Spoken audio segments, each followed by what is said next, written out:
There's something in the heart of God that He always wants to meet with His people. And that's exactly what He did in what we know of as the Tabernacle. My name is Chris Montgomery, pastor at Fraser Church, and thank you for joining us on this 8-week journey as we learn how to enter His presence.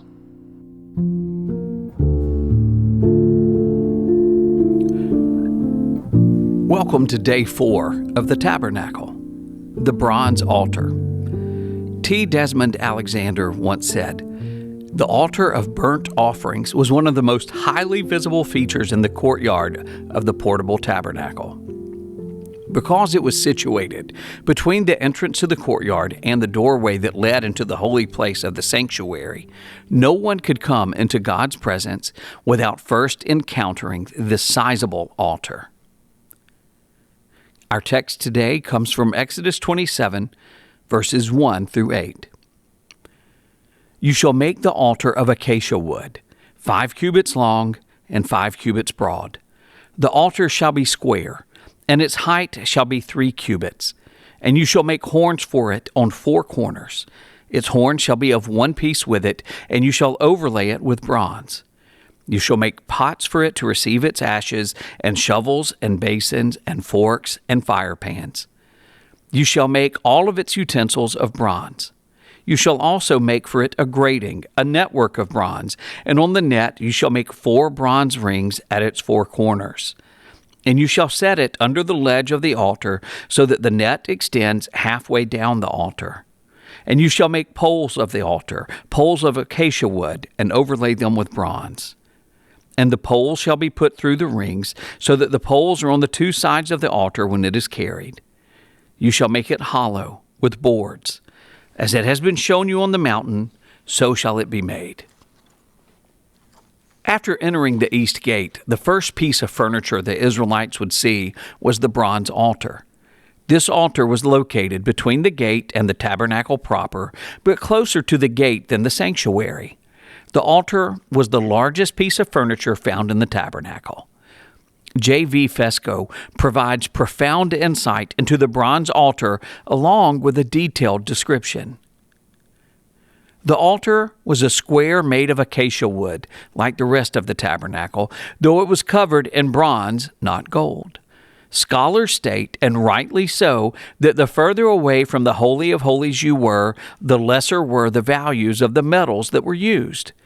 In the Holy of Holies and inner tabernacle, everything was covered in gold, which was to symbolize the glory and immediate presence of God, and to remind the Israelites of the heavenly tabernacle. The outer courtyard, however, was a symbolic representation of the earth. Hence, lesser metals, such as bronze, copper, and silver, were used in these portions of the tabernacle. The altar was approximately 7.5 feet square and 4.5 feet tall. It was hollow in the middle and most likely filled with uncut stones and earth. On the top of the altar was a grate made out of bronze. It was on top of this grate that the burnt offerings were placed. There were also 4 protruding corners of the altar that God calls the horns of the altar.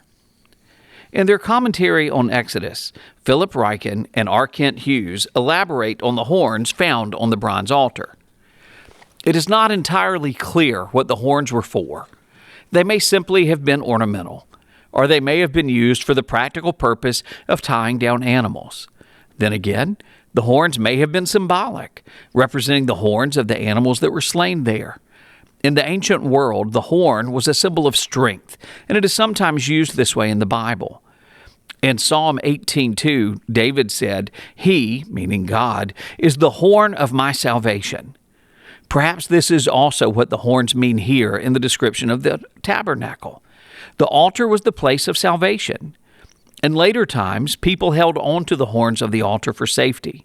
When accused criminals were pursued by justice, they sometimes came to the altar and grabbed its horns for protection. You can see 1 Kings 1, verse 50, verse 51, and also 1 Kings 2:28. But whatever the horns symbolized, they must have been important because the priest sprinkled the blood of their sacrifices on them. You can see Exodus 29:12. Early in the history of God's chosen people, Scripture reveals the significance of an altar and a sacrifice as a requirement for covering sin. God gave Moses detailed instructions regarding the bronze altar because he knew it would portray his son's sacrifice for our salvation. Tony Merida gives an additional spiritual application of the bronze altar. The altar was not permanently fixed, for it had poles like the ark and the table so that it could be moved. God had promised to live among his people. When they traveled, God went with them. God's people were desperate for his presence to go with them. God travels with his people. What a blessing! Even greater is this truth today in the new covenant.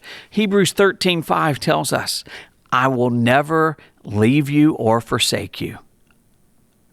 Over the next 2 days, we will examine the sacrifice on the altar and the fire under it as we continue to flesh out a complete understanding of the bronze altar. But in our brief journey into the tabernacle, we have discovered two primary truths. First, to encounter God's presence, you must enter through one gate. Second, shortly after entering, a blood sacrifice must be offered for the atonement of your sins. Some questions to consider. Why is it important that the bronze altar sits closer to the east gate than to the holy place?